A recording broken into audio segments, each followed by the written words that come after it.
നമസ്കാരം, കേരള ന്യൂസിലേക്ക് സ്വാഗതം. നമ്മൾ ഇന്ന് ചർച്ച ചെയ്യുന്ന വിഷയം ലവ് ജിഹാദാണ്. ലവ് ജിഹാദിനെ പറ്റി സംസാരിക്കുന്നത് നമ്മൾ ക്രിസ്ത്യാനി കൂടിയായിട്ടുള്ള സോണി കല്ലറയ്ക്കലാണ്. സോണി, നമസ്കാരം. സോണി ഒരു ക്രിസ്ത്യാനി ആയതുകൊണ്ട് തന്നെയാണ് നമ്മൾ ഈ ചർച്ച സോണി തന്നെ വേണമെന്നുള്ളത് തീരുമാനിച്ചത്.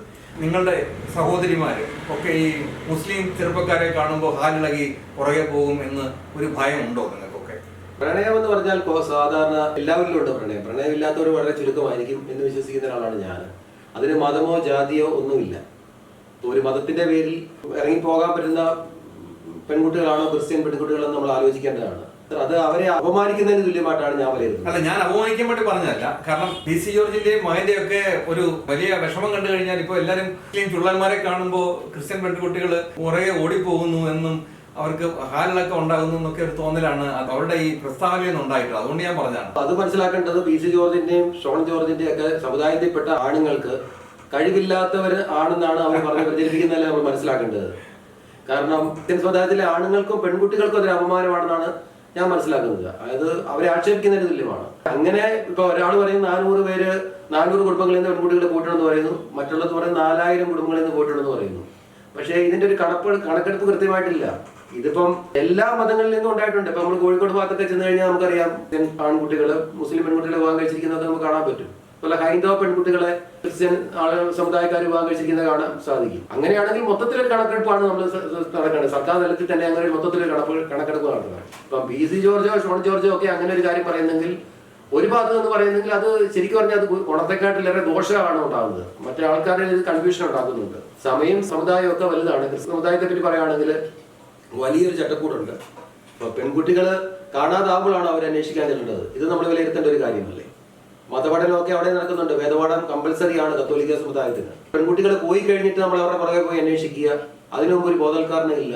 അത് ശരിക്കും പറഞ്ഞാൽ ക്രൈസ്തവ സഭയെയും അതിന് നേതൃത്വം കൊടുക്കുന്ന വൈദികരെയും ആക്ഷേപിക്കുന്നതിന് തുല്യമായിട്ടാണ് ഞാൻ കണക്കാക്കുന്നത്. ഈ പ്രേമം എന്ന് പറയുമ്പോൾ ഒരാളിനെ കാണുമ്പോൾ അവരോട് സംസാരിക്കുമ്പോൾ അവരോട് ഇഷ്ടം തോന്നി പോകുന്ന ഒരു സംഭവമാണ്. അല്ലാതെ ഇപ്പൊ ആട് തീറ്റാനോ അല്ലെങ്കിൽ എനിക്ക് സംഭവിച്ചിട്ടുണ്ട്. പോകുന്നതെല്ലാം അതിനു വേണ്ടിയാണ് എന്നോ മതം വിട്ടൊരു പ്രണയം പാടില്ല എന്നൊക്കെ നിഷ്കർഷിക്കുന്ന രീതിയിലുള്ള വർഗീയത വളർത്തുന്ന ഒരു പരിപാടിയായിരിക്കത്തില്ല. ഇതിപ്പോ എല്ലാ സമുദായത്തിലും അറിയാമല്ലോ. ഇപ്പൊ നമ്മുടെ ഓരോ സമുദായവും പറയുന്നുണ്ട് അവരോരോ സമുദായത്തിൽ തന്നെ വിവാഹം നടക്കണമെന്ന് പറയുന്നുണ്ട്. ഇപ്പം കനാനായ കാത്തലിക് എന്ന് പറഞ്ഞ ഒരു സമുദായം കത്തോലിക്ക സഭയിലുണ്ട്. കത്തോലിക്ക സമുദായത്തിന്റെ ഭാഗമായി നിൽക്കുന്ന മറ്റേതെങ്കിലും സമുദായത്തിൽ നിന്ന് അവിടുത്തെ ഒരു ആൺകുട്ടിയോ അല്ലെ പെൺകുട്ടിയോ കല്യാണം കഴിച്ചാൽ അവർ പുറത്തു പോകുന്ന ഒരു സ്ഥിതിയുണ്ട്.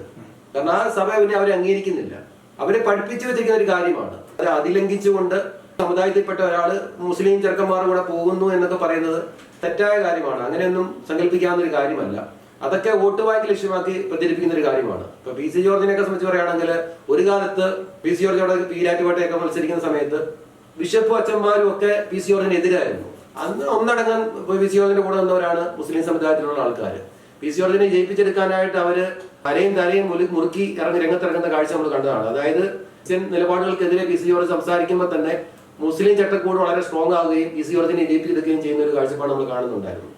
അത് തന്നെയാണ് ഇപ്പൊ PC ജോർജ് സംഭവിച്ചുകൊണ്ടിരിക്കുന്നത്. ഇപ്പൊ മുസ്ലിങ്ങൾക്കെതിരെ മറ്റുള്ള ആരെയും എത്തിപ്പെടുത്താനായിട്ട് PC ജോർജ് ശ്രമം നടത്തിയപ്പോൾ മുസ്ലിങ്ങൾ PC ജോർജിനെതിരാകുകയും അപ്പൊ തന്നെ ക്രിസ്ത്യൻ ശത്രുത മുസ്ലിങ്ങളെ കുത്തിവെക്കുകയും അപ്പൊ ക്രിസ്ത്യൻ ഏകീകരണം അവിടെ ഉണ്ടാക്കിയെടുക്കുക എന്നുള്ളതാണ് PC ജോർജോട് ഉദ്ദേശിക്കുന്നത്. അഥവാ ഇനി അടുത്ത പ്രാവശ്യം BJP സ്ഥാനാർത്ഥിയായിട്ട് വന്നാൽ ബഹുഭൂരിപക്ഷം ക്രിസ്ത്യൻ BJP വോട്ടുകൾ സമാഹരിക്കുക, അതിന് ഒരു സമുദായത്തെ മാറ്റി നിർത്തുന്നത്. അല്ലാതെ ഈ ലവ് ജിഹാദും കാര്യങ്ങളൊന്നും അല്ല. നമ്മുടെ ഏത് സമുദായം നമ്മൾ എടുത്തു തന്നെ പറയാമല്ലോ. ഹൈന്ദവ സമുദായത്തിൽ നിന്ന് ക്രിസ്ത്യൻ ആൺകുട്ടികൾ വിവാഹം കഴിക്കുന്നില്ലേ? ധാരാളം നമ്മൾ പത്രവാർത്തകൾ കാണുന്നുണ്ട്. വിദേശത്തൊക്കെ ജോലി ചെയ്യുന്ന ഒന്നിച്ച് പഠിക്കുന്നവരൊക്കെ സ്നേഹിച്ച് കെട്ടി പിന്നെ ജോലി കഴിഞ്ഞ് വെളിയിലേക്ക് കൊണ്ടുവന്നൊക്കെ നമ്മൾ കാണുന്നുണ്ട്. ഇപ്പൊ അത് വലിയൊരു പുതുമയായിട്ട് കാണാൻ പറ്റില്ല. അങ്ങനെ ഒരു കണക്കെടുപ്പ് നമ്മൾ എല്ലാ സമുദായത്തിലും നമ്മൾ എടുക്കണമെന്നാണ് ഞാൻ പറയുന്നത്. മുസ്ലിം പെൺകുട്ടികൾ ക്രിസ്ത്യൻ പെൺകുട്ടികൾ മുസ്ലിം ആൺ ചെറുക്കന്മാർ കൂടെ പോകുന്ന പോലെ തന്നെ ഹിന്ദു പെൺകുട്ടികൾ ക്രിസ്ത്യൻ ചെറുക്കന്മാർ കൂടെ പോകുന്നുണ്ടോ? തീർച്ചയായിട്ടും അതൊരു ഉദാഹരണമാണ്. അപ്പം അദ്ദേഹം മാമോദീസ നടത്തി സ്വയം സഭയിൽ ചേർത്തിട്ടാണ് വിവാഹം കഴിച്ചിരിക്കുന്നത്. അൽഫോൻസ് ഉള്ള പേരിലാണ് അവർ അറിയപ്പെടുന്നത്. പക്ഷെ നമ്മൾ അതിനൊന്നും എതിരല്ല. പ്രണയം അറിഞ്ഞുകൊണ്ട് വരുന്നതല്ല. അത് ഓരോരോ സാഹചര്യത്തിൽ ഉണ്ടാകുന്നതാണ്. ഒരാളോട് താല്പര്യം തോന്നുക. അല്ലാതെ ക്രിസ്ത്യൻ പെൺകുട്ടികളെല്ലാം പോയി മുസ്ലിം ചെറുക്കന്മാരെ തപ്പിപ്പിടിച്ച് പോവുക എന്നൊന്നും പറഞ്ഞാൽ നമുക്ക് അംഗീകരിക്കാൻ പറ്റുകയില്ല. അല്ലെങ്കിൽ അത് നമ്മൾ യഥാർത്ഥ കുടുംബങ്ങളെ നമ്മൾ പുറത്തു കൊണ്ടുവരണം. അത് നമ്മൾ ലിസ്റ്റ് കാണിക്കാൻ തയ്യാറാണ്. ഇതൊന്നും ഇല്ലാതെ നമ്മൾ പ്രചരിപ്പിക്കുന്നത് സഭയിലെ പെൺകുട്ടികളെ അപമാനിക്കുന്നതിന് തുല്യമാണ്. ഒപ്പം തന്നെ സഭയിലെ ചെറുപ്പക്കാരെ മോശക്കാരാക്കുന്നതിന് തുല്യമാണെന്നാണ് എന്റെ ഒരു വിലയിരുത്തൽ. സോണിയ സെബാസ്റ്റ്യൻ ഉൾപ്പെടെ ധാരാളം പെൺകുട്ടികളെ അങ്ങനെ കൊണ്ടുപോയിട്ടുണ്ട്. ഇതേ അർത്ഥത്തിൽ തന്നെ കൊണ്ടുപോവുകയും പിന്നെ വിവാഹമോചനം നടത്തുകയും പിന്നെ ഇവിടുന്ന് കൊണ്ടുപോയി മറ്റു രാജ്യങ്ങളിൽ കൊണ്ടുപോയി ആട് തീറ്റാനാണെന്ന് പറഞ്ഞ് കൊണ്ടുപോവുകയൊക്കെ ചെയ്യുന്ന സംഭവം ഉണ്ട്. അത് ഇല്ല, കംപ്ലീറ്റ് ആയിട്ടില്ല എന്ന് പറയാൻ സോണിക്ക് പറ്റും? അങ്ങനെ ഞാൻ കംപ്ലീറ്റ് ആയിട്ടില്ല എന്ന് പറയുന്നില്ല. ഞാൻ പറയട്ടെ, ഒരു സമുദായം വളർത്താൻ എല്ലാവരും ആഗ്രഹിക്കുന്നുണ്ട്. ഇപ്പൊ ഷൈനിയും മക്കളും മരിച്ചുപോയെന്ന് നമ്മൾ പറയുമ്പോൾ നമ്മൾ ചിന്തിക്കേണ്ട ഒരു കാര്യമുണ്ട്. ഷൈനിയും കുട്ടികൾ എന്തുകൊണ്ട് ആത്മഹത്യ ചെയ്തു? അവർക്ക് ജീവിക്കാൻ നിവൃത്തിയില്ലാതെ വന്നു. അവരെ സംരക്ഷിക്കേണ്ട സഭ എന്ത് ചെയ്തു? തിരിഞ്ഞു നോക്കിയില്ല. ഒരു ജോലിക്ക് വേണ്ടി സ്ഥാപനങ്ങളിലൂടെ നടന്നു, ജോലി നിഷേധിക്കപ്പെട്ടു, അർഹത ഉണ്ടായിട്ട് അവർക്ക് ജോലി കിട്ടിയില്ല. BSc നേഴ്സ് ആയിരുന്നു ഷൈനി.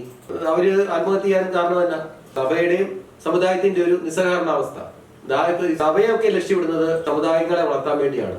അപ്പൊ ഒരുപാട് കുട്ടികൾ ഉണ്ടാകണമെന്നൊക്കെ കത്തോലിക്ക സഭയൊക്കെ വൈദികരൊക്കെ പറയാറുണ്ട്. പക്ഷെ അവരെങ്ങനെ ജീവിക്കുന്നതെന്ന് അന്വേഷിക്കാൻ ഇവരാരും തയ്യാറാവുന്നുണ്ടോ? ഇത് നമ്മൾ വിലയിരുത്തണം. അപ്പൊ മുസ്ലിം സമുദായമാണെങ്കിലും അവരവരുടെ സമുദായത്തെ വളർത്താൻ അവരെ ആഗ്രഹിക്കുന്നുണ്ട്.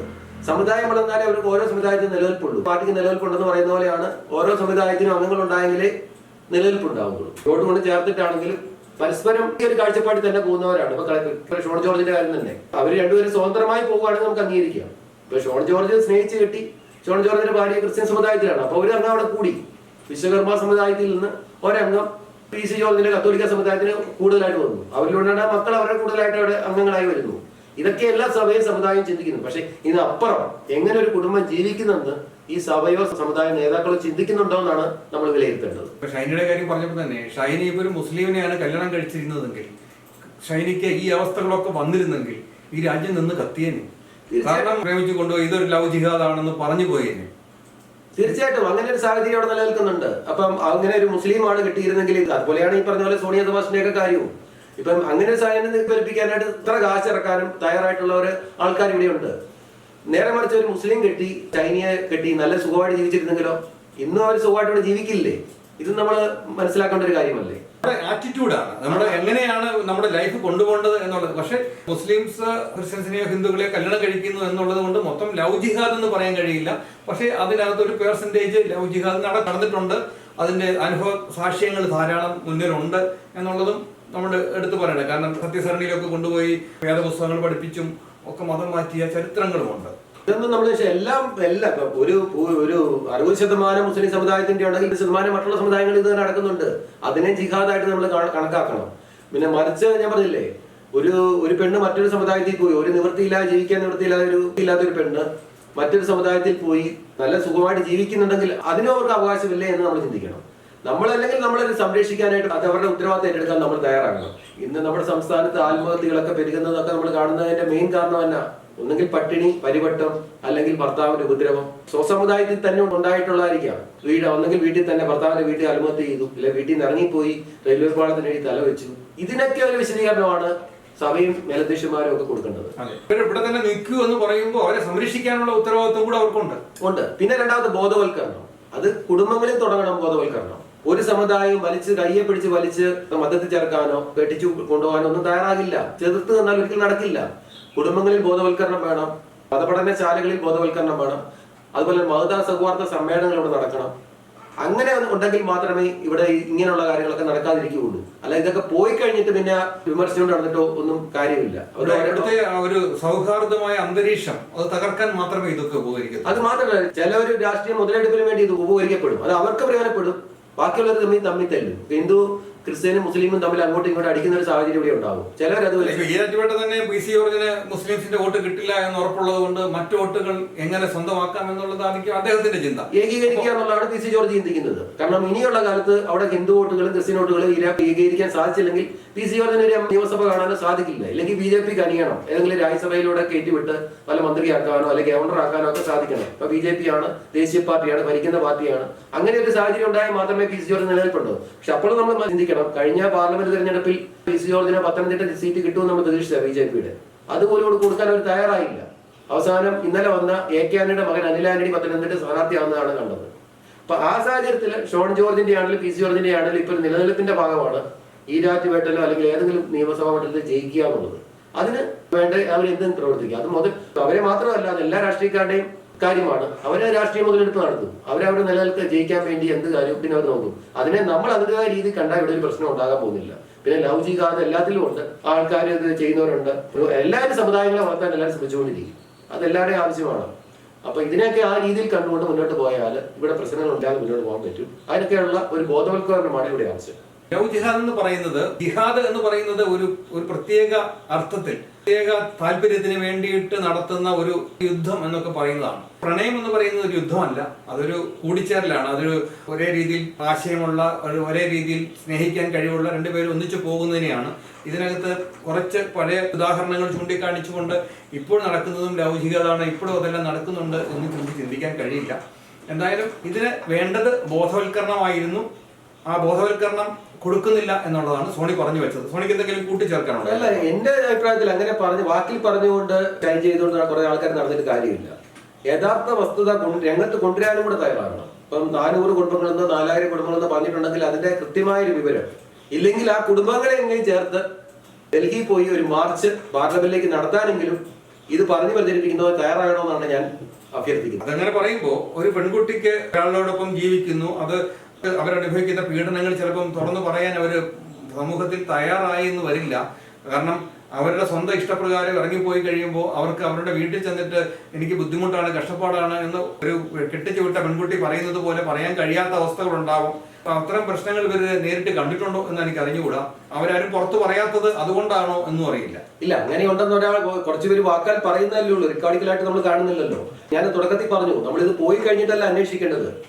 നമ്മൾ ഓരോ കുടുംബങ്ങളെയും അറിഞ്ഞിരിക്കണം. ക്രിസ്ത്യൻ സഭയെ സംബന്ധിച്ച് പറയുകയാണെങ്കിൽ കുടുംബ കൂട്ടായ്മകളുണ്ട്, ഭാരവാഹികളുണ്ട്, എല്ലാ ആഴ്ചയിലും പ്രാർത്ഥനാ മീറ്റിങ്ങുകൾ അവിടെ നടക്കുന്നുണ്ട്. വെറും പ്രാർത്ഥന നടത്തി പോവുക എന്നുള്ള മാത്രമല്ല, ആ കുടുംബങ്ങളിലെ പ്രശ്നങ്ങളും അവിടെ നടക്കുന്ന സംഗതികളും ഒക്കെ അറിയാനായിട്ട് ഒരു ഉത്തരവാദിത്തപ്പെട്ടവരാണ്. ഇല്ലെങ്കിലാണ് ഇങ്ങനെയുള്ള വിഷയങ്ങളൊക്കെ ഉണ്ടാകുന്നത്. ഞാൻ പറഞ്ഞില്ല, ഇപ്പൊ പരമകുമാർ സാർ പറഞ്ഞ പോലെ ഇവര് പോയി കഴിഞ്ഞിട്ട് നടക്കുന്ന എന്തെങ്കിലും സംഭവങ്ങളുണ്ടെങ്കിൽ അതും അറിയാൻ ശ്രമിക്കണം. അല്ലാതെ പോയി എന്ന് പറയുന്നതല്ല. അവിടെ എന്തെങ്കിലും പോയിട്ട് എന്തെങ്കിലും പ്രശ്നമുണ്ടോ, അവരെ സന്തോഷകരമായിട്ടല്ല അവർ ജീവിക്കുന്നത്, പെൺകുട്ടികൾ ജീവിക്കുന്നത്, ഇതും അറിയാൻ പൊതുസമൂഹവും ബാധ്യസ്ഥരാണ്. അപ്പം ഇങ്ങനെയുള്ള കാര്യങ്ങളൊക്കെ അല്ല നമ്മൾ വാക്കെ കുറച്ച് എന്തെങ്കിലും പറഞ്ഞ് ഇവിടെ വിഭാഗീയത സൃഷ്ടിച്ചിട്ട് കാര്യമില്ല. ഇവിടെ മതേതര സൗഹാർദ്ദമാണ് തകരുന്നത്. ഇതാണ് എനിക്ക് ഈ കാര്യത്തിൽ പറയാനുള്ളത്. ഇതാണ് ലവ് ജിഹാദിനെ പറ്റി ഞങ്ങളുടെ ചർച്ചയായിരുന്നു നമ്മൾ കേട്ടത്. അപ്പോൾ ഇനി അടുത്ത ഒരു വിഷയമായി ഞങ്ങൾ വീണ്ടും കടന്നു വരും. അതുവരെ നന്ദി, നമസ്കാരം. കൂടുതൽ വാർത്തകളും വിശേഷങ്ങളും നിങ്ങൾക്ക് ലഭിക്കാൻ കേരളീയം ന്യൂസ് സബ്സ്ക്രൈബ് ചെയ്യുക. കൂടെ ബെൽ ബട്ടണും അമർത്തുക.